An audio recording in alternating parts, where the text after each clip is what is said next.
ಬಹುದೊಡ್ಡ ಒಂದು ಗೆಲುವನ್ನು ತಂದುಕೊಟ್ಟಿದೆ. ಇದು ಜನ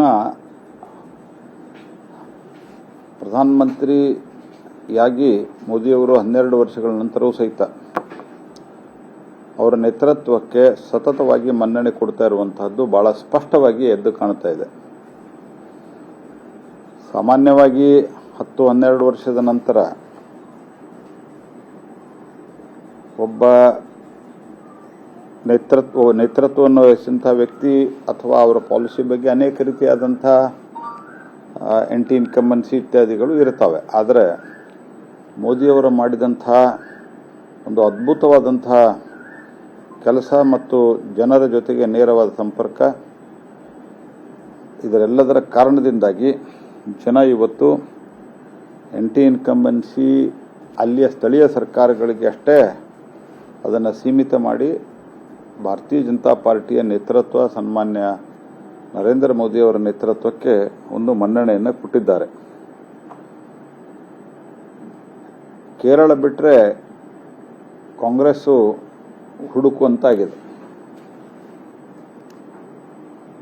ವೆಸ್ಟ್ ಬೆಂಗಾಲ್ದಲ್ಲಿ 0, ಅಸ್ಸಾಂದಲ್ಲಿ 22-24, ಆನಂತರ ತಮಿಳುನಾಡಿನಲ್ಲೂ ಆಲ್ಮೋಸ್ಟ್ 0 ಆಗಿದ್ದಾರೆ ಅಂತ ಈಗ ಇತ್ತೀಚೆಗೆ ಬರ್ತಾ ಇರುವಂಥ ಮಾಹಿತಿ.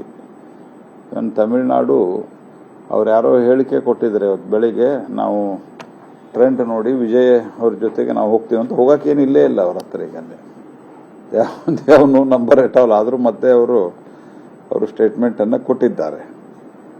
ಹಾಗಾಗಿ ವಿಶೇಷವಾಗಿ ಪಶ್ಚಿಮ ಬಂಗಾಳದ ಚುನಾವಣೆ ಏನಿದೆ, ಇಂಡಿ ಗಠಬಂಧನಕ್ಕೆ, ಓವರಾಲ್ ಇಂಡಿ ಗಠಬಂಧನಕ್ಕೆ ಒಂದು ಬಹುದೊಡ್ಡ ಒಂದು ಸಂದೇಶವನ್ನು ಕೊಟ್ಟಿದೆ. ಆ ಸಂದೇಶ ಏನು ಅಂತಂದ್ರೆ, ನೀವು ದುರಾಡಳಿತ, ಬಹುಸಂಖ್ಯಾತ ಹಿಂದೂಗಳನ್ನು ತುಳಿಯುವಂಥದ್ದು ಮತ್ತು ತುಷ್ಟೀಕರಣ, ಬಾಂಗ್ಲಾದೇಶಿ ಮತ್ತು ರೋಹಿಂಗ್ಯಾಗಳನ್ನು ತಂದಿಟ್ಟುಕೊಂಡು ವೋಟ್ ಬ್ಯಾಂಕ್ ಮಾಡುವುದರ ವಿರುದ್ಧವಾಗಿ ಅತ್ಯಂತ ಸ್ಪಷ್ಟವಾದಂಥ ಒಂದು ಜನಾದೇಶವನ್ನು ಪಶ್ಚಿಮ ಬಂಗಾಳದ ಜನತೆ ಕೊಟ್ಟಿದ್ದಾರೆ. ತುಷ್ಟೀಕರಣದ ರಾಜಕಾರಣಕ್ಕೆ ಮತ್ತು ಬಹುಸಂಖ್ಯಾತ ಹಿಂದೂಗಳ ಒಂದು ತಿರಸ್ಕಾರಕ್ಕೆ ಒಂದು ಅತ್ಯಂತ ಸ್ಪಷ್ಟವಾದಂಥ ಎಚ್ಚರಿಕೆ ಮತ್ತು ಕೊಡುವುದರ, ಅವರನ್ನು ತಿರಸ್ಕರಿಸೋದ್ರ ಮೂಲಕ ಇಡೀ ಇಂಡಿ ಗಠಬಂಧನಕ್ಕೆ ಒಂದು ಸ್ಪಷ್ಟವಾದಂಥ ಸಂದೇಶವನ್ನು ಕೊಟ್ಟಿದ್ದಾರೆ. ಇದರ ಜೊತೆಗೆ ಕೇರಳದಲ್ಲಿ ಕಮ್ಯುನಿಸ್ಟರು ಮುಕ್ತಾಯವಾಗುವುದರೊಂದಿಗೆ ಅವರು ಇಲ್ಲೇನೋ ನಮ್ಮದು ಜವಾಹರ್ಲಾಲ್ ನೆಹರು ವಿಶ್ವವಿದ್ಯಾಲಯ ಇದೆ, ಅದಕ್ಕೆ ಅಷ್ಟೇ ಸೀಮಿತರಾಗಿದ್ದಾರೆ. ಈಗ ಅವರು are only limited to that. ಅಲ್ಲಿ ಮತ್ತು ಕೆಲವು ಸಂಸ್ಥೆಗಳಲ್ಲಿ ಏನು ಮೊದಲಿನಿಂದನೂ ಅವರು ಜನ ಪ್ರತಿನಿಧಿಸಿದಂಥವ್ರು ಇದ್ದಾರೆ, ಅವ್ರನ್ನ ಬಿಟ್ಟರೆ ಎಲ್ಲ ಕಡೆ ಅವ್ರದ್ದು ಸಂಪೂರ್ಣವಾಗಿ ಇಡೀ ಜಗತ್ತ ಆ ರೀತಿ ತಿರಸ್ಕಾರವನ್ನು, ಕಮ್ಯುನಿಸ್ಟ್ ಸಿದ್ಧಾಂತವನ್ನು ಮಾಡಿದೆ. ಈಗ ದೇಶದಲ್ಲಿ ಕಮ್ಯುನಿಸ್ಟ್ ಮುಕ್ತ ಅನ್ನುವಂಥದ್ದು ಇವತ್ತು ಆಲ್ಮೋಸ್ಟ್ ಇವತ್ತಿನ ದಿವಸದಲ್ಲಿ ಕಮ್ಯುನಿಸ್ಟ್ ಮುಕ್ತ ಆಗಿದೆ. ಮತ್ತು ಇದರ ಜೊತೆಗೆ ಕಾಂಗ್ರೆಸ್ ಪಾರ್ಟಿದ್ದು ಸ್ಥಿತಿ ಅಷ್ಟೇ ಇದೆ. ಕೇರಳದಲ್ಲಿ ನಮ್ಮ ಸ್ಟ್ರೆಂಗ್ತು ನಾವು ಇಂಪ್ರೂವ್ ಮಾಡ್ಕೊಳ್ಳಿಕ್ಕೆ ಸಾಕಷ್ಟು ಪ್ರಯತ್ನ ಮಾಡಿದ್ವಿ, ನಮಗೆ ಯಶಸ್ಸು ಸಿಕ್ಕಿಲ್ಲ. ಆದರೆ ನಾವು 3 ಸ್ಥಾನಗಳಲ್ಲಿ ನಾವು ಗೆದ್ದಿದ್ದೇವೆ ಅನ್ನುವಂಥ ಮಾಹಿತಿ ನನಗೆ ಈಗ ಬಂದಿದೆ. ಆದರೆ ಅಲ್ಲಿನ ಕಮ್ಯುನಿಸ್ಟರ ಒಂದು ದುರಾಡಳಿತದಿಂದಾಗಿ ಎಲ್ ಡಿ ಎಫ್ದ ವಿರುದ್ಧವಾಗಿ UDFಕ್ಕೆ ಮತ ಕೊಟ್ಟದ್ದು ಬಿಟ್ಟರೆ ಕಾಂಗ್ರೆಸ್ ಪಾರ್ಟಿ ಅಲ್ಲಿ ಕೂಡ ಸ್ವಂತ ಬಲದ ಮೇಲೇನಿಲ್ಲ. ಅವರು ಅಲ್ಲಿ they have to depend on Indian Union Muslim ಲೀಗ್ನಂಥ ಒಂದು ದೇಶ ವಿಭಜಕ ಪಾರ್ಟಿಯೊಂದಿಗೆ ಸಹಿತ ಅವರು ಮೊದಲಿಂದನೂ ಅವರು ಒಪ್ಪಂದವನ್ನು ಮಾಡ್ಕೊಂಡು ಬಂದಿದ್ದಾರೆ. ಈಗೂ ಒಪ್ಪಂದವನ್ನು ಮಾಡಿಕೊಳ್ಳುವಂಥ ಅನಿವಾರ್ಯತೆಯೂ ಇದೆ ಅವರಿಗೆ. ಹಾಗಾಗಿ ಯಾರು ತುಷ್ಟೀಕರಣ, ಗುಂಡಾಗರ್ದಿ, ವೆಸ್ಟ್ ಬೆಂಗಾಲ್ದಲ್ಲಂತೂ ಗುಂಡಾಗರ್ದಿಯ ಪರಾಕಾಷ್ಠೆ, ರೌಡಿಸಮ್ನ ಪರಾಕಾಷ್ಠೆ, ಅದನ್ನು ಜನ ತಿರಸ್ಕಾರ ಮಾಡಿ ಅವರಿಗೆ ಗೇಟ್ ಪಾಸನ್ನು ಕೊಟ್ಟಿದ್ದಾರೆ. ಮತ್ತು ಈ ಎಲ್ಲ ಇದರಲ್ಲಿ ಅಲ್ಲಿನ ವಿಶೇಷವಾಗಿ ಪಶ್ಚಿಮ ಬಂಗಾಳದ ಜನತೆಗೆ, ನಾನು ವಿಶೇಷವಾಗಿ ಯಾಕೆ ಪಶ್ಚಿಮ ಬಂಗಾಳದ ಜನತೆ ಅಂತ ಹೇಳ್ತಾ ಇದ್ದೇನೆ ಅಂತಂದರೆ, ಒಂದು ಭಯದ ವಾತಾವರಣವನ್ನು ನಿರ್ಮಾಣ ಮಾಡಿದರು. ಅಲ್ಲಿ ಯಾವ ಸ್ಥಿತಿ ಇತ್ತು ಅಂತಂದರೆ, ಜನ ಬಂದು ಹೊರಗೆ ಓಟ್ ಹಾಕಿದರೆ ನಿಮ್ಮನ್ನು ನೀವು ಬಂದು ಓಟ್ ಹಾಕೋಂಗಿಲ್ಲ. ಅನೇಕ ಕಡೆ ಕಳೆದ ಬಾರಿ ಓಟ್ ಹಾಕೋಕ್ಕೆ ಬಿಟ್ಟಿರಲಿಲ್ಲ. ಆದರೆ ಈ ಸರ್ತೆ ಚುನಾವಣೆಗಳನ್ನು ನಿಷ್ಪಕ್ಷಪಾತವಾಗಿ ನಡೆಸಲಿಕ್ಕೆ ಅತ್ಯಂತ ಕಟ್ಟುನಿಟ್ಟಿನ ಕ್ರಮ ಕೈಗೊಂಡದ್ದರ ಪರಿಣಾಮವಾಗಿ ಇವತ್ತು ಅಲ್ಲಿ ಜನ ಬಂದು ಓಟ್ ಹಾಕಿದ್ದಾರೆ. ಅಂದರೆ 92% ವೋಟಿಂಗ್ ಏನಾಗಿದೆ, ದ್ಯಾಟ್ ಸ್ಪೀಕ್ಸ್.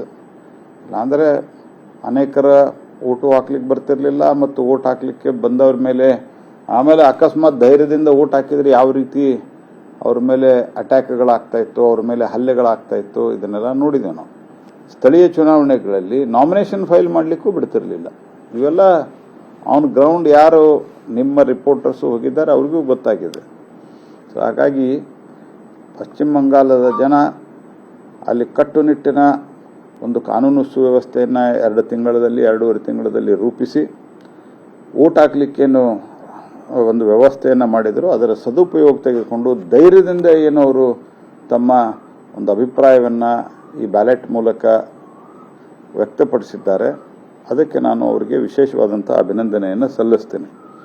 ಮತ್ತು ಇದರಲ್ಲಿ ಕಾಂಗ್ರೆಸ್ ಪಾರ್ಟಿಯ ನೆಗೆಟಿವ್ ಪ್ರಚಾರ, ಪ್ರಧಾನಮಂತ್ರಿಗಳನ್ನು ಅತ್ಯಂತ ಕೆಟ್ಟ ಶಬ್ದದಿಂದ ಬೈಯುವುದು ಮತ್ತು ಹಿಂದೆ ಅವ್ರ ಬಗ್ಗೆ ಖರ್ಗೆ ಅವರು ಮೊದಲು ಒಂದು ಸರ್ತೆ ಅವ್ರ ಬಗ್ಗೆ ಅವರು ಒಂದು ವಿಷಪೂರಿತ ಹಾವು ಅಂತ ಕರೆಯೋದು, ಅವರನ್ನು ಟೆರರಿಸ್ಟ್ ಅಂತ ಕರೆಯೋದು, ಈ ರೀತಿ ಏನು ಪ್ರಧಾನಮಂತ್ರಿ, ದೇಶದ ಪ್ರಧಾನಮಂತ್ರಿ ಜನ ಸ್ವೀಕಾರ ಮಾಡಿದ್ದಾರೆ. ಜವಾಹರ್ಲಾಲ್ ನೆಹರು ಅವರ ನಂತರ ಕಂಟಿನ್ಯೂಸ್ಲಿ 3 ಬಾರಿ ಮ್ಯಾಂಡೇಟನ್ನು ಪಡೆದಂಥ ಏಕಮೇವ ನಾಯಕ ನರೇಂದ್ರ ಮೋದಿ ಅವರು. ಆದರೆ ಅವರನ್ನು ಈ ರೀತಿಯಾಗಿ ಅತ್ಯಂತ ಕೆಟ್ಟ ಶಬ್ದಗಳಿಂದ ನಿಂದಿಸುವುದು ಕೂಡ ಜನ ಅತ್ಯಂತ ಸ್ಪಷ್ಟವಾದಂಥ ಉತ್ತರ ಕೊಟ್ಟನು. ಈ ರೀತಿ ಅನ್ಕಲ್ಚರ್ಡ್, ಅನ್ಸಿವಿಲೈಸ್ಡ್ ಪೊಲಿಟಿಕ್ಸನ್ನು ನಾವು ಒಪ್ಪೋದಿಲ್ಲ ಅಂತ ಹೇಳಿ. ಸೊ ಇದು ಒಂದು ಈ ಚುನಾವಣೆಯಲ್ಲಿ ಅತ್ಯಂತ ಸ್ಪಷ್ಟವಾಗಿ ಹೊರಹೊಮ್ಮಿದೆ.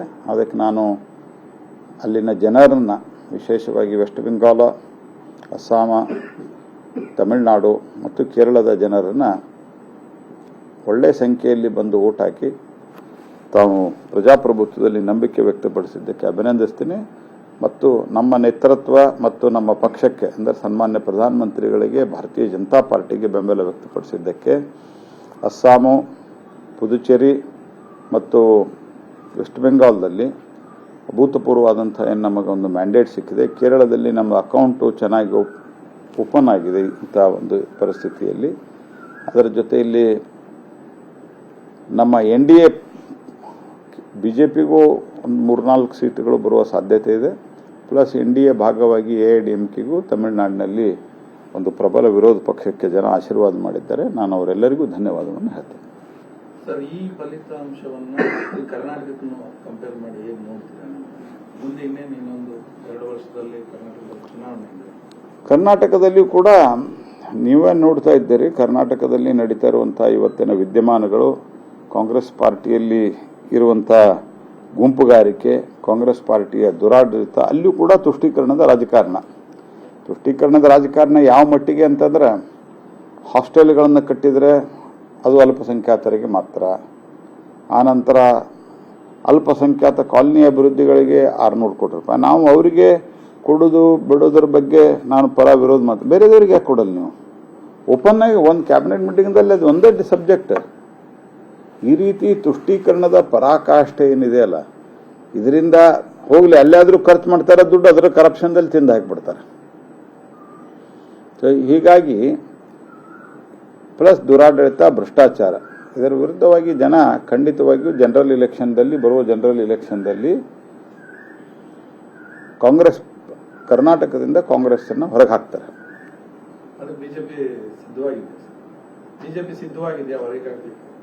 ಬಿಜೆಪಿ ಆಲ್ರೆಡಿ ನಮ್ಮ ಸಂಘಟನಾತ್ಮಕ ಚಟುವಟಿಕೆಗಳು, ಹೋರಾಟಗಳಂತೂ ನಡೀತಾನೆ ಇದೆ. ಬರುವಂಥ ದಿವಸಗಳಲ್ಲಿ ನಮ್ಮ ರಾಷ್ಟ್ರೀಯ ನಾಯಕರ ಮಾರ್ಗದರ್ಶನದಲ್ಲಿ ಇನ್ನೂ ಹೆಚ್ಚು ಅದನ್ನು ನಾವು ಚುರುಕುಗೊಳಿಸುವಂಥದ್ದಂತ ನಾವು ಮಾಡೇ ಮಾಡ್ತೀವಿ.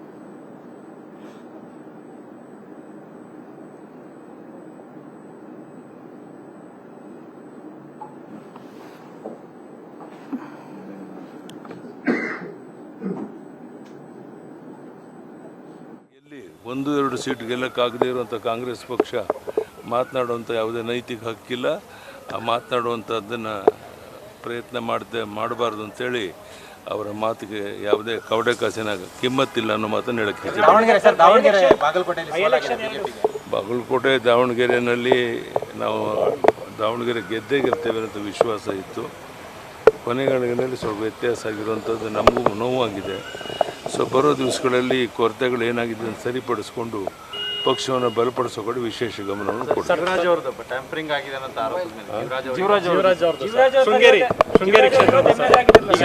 ಅವ್ರ ಬಗ್ಗೆ ಈಗಾಗಲೇ 4 ವರ್ಷ ಅವ್ರಿಗೆ ಅನ್ಯಾಯ ಆಗಿದೆ.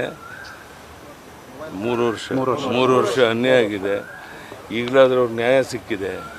ಯಾರೇ ಟೀಕೆ ಟಿಪ್ಪಣಿಗಳು ಮಾಡ್ಬೋದು, ಇವತ್ತೀಗಲಾದರೂ ಅವ್ರಿಗೆ ನ್ಯಾಯ ಸಿಕ್ಕಿದ್ದಿಲ್ಲ ಅನ್ನುವಂಥ ತೃಪ್ತಿ ಇದೆ, ಸಮಾಧಾನ ಇದೆ. ಅದಕ್ಕೆ ಆ ಭಾಗದ ಶೃಂಗೇರಿಯ ಜನಗಳಿಗೆ ನಾನು ಅಭಿನಂದನೆ ಸಲ್ಲಿಸ್ತೇನೆ. ಬರುವಂಥ ದಿವಸಗಳಲ್ಲಿ ಜೀವರಾಜ್ ಇನ್ನೂ ದೊಡ್ಡ ಒಂದು ಶಕ್ತಿಯುತವಾಗಿ ಅಲ್ಲಿ ಬೆಳೀಲಿ ಅಂತ ಆಶಿಸ್ತೇನೆ. ನಮ್ಮ ಹೆಸರಲ್ಲಿ ಅಭಿಮಾನೋತ್ಸವ ಮಾಡ್ತಾ ಇದ್ದಾರೆ ಸರ್. ಅಭಿಮಾನಿಗಳು, ಕಾರ್ಯಕರ್ತರು ಎಲ್ಲರೂ ಸೇರಿ 50 ವರ್ಷ ಆಗಿದೆ ರಾಜಕಾರಣಕ್ಕೆ ಬಂದು. ಹೇಗನ್ನಿಸ್ತಿದೆ? ನಿಮಗೆಲ್ರಿಗೂ ಗೊತ್ತಿದೆ, ಭಾಳ ಅಭಿಮಾನದಿಂದ ನಮ್ಮ ಕಾರ್ಯಕರ್ತರಿಗೆ ಶ್ರಮವನ್ನು ಪಟ್ಟು ಮಾಡ್ತಾ ಇದ್ದಾರೆ. ಅವ್ರಿಗೆ ಕಾರ್ಯಕರ್ತರು ಮಾಡಬೇಕು ಅಂತ ಹೇಳಿದಾಗ ನಾವು ಬೇಡ ಅಂತ ಹೇಳೋಕ್ಕಾಗೋದಿಲ್ಲ. ಅಭೂತಪೂರ್ವವಾದಂಥ ಒಂದು ಕಾರ್ಯಕ್ರಮ ಅದು ಆಗೋದಿದೆ. ಪಕ್ಷಾತೀತವಾಗಿ ಇವತ್ತು 100 ಜನ ಸ್ವಾಮೀಜಿಗಳನ್ನು, ಅನೇಕ ಹಿರಿಯರನ್ನು ಕರೆದು ಆ ಕಾರ್ಯಕ್ರಮವನ್ನು ಮಾಡ್ತಾ ಇದ್ದಾರೆ.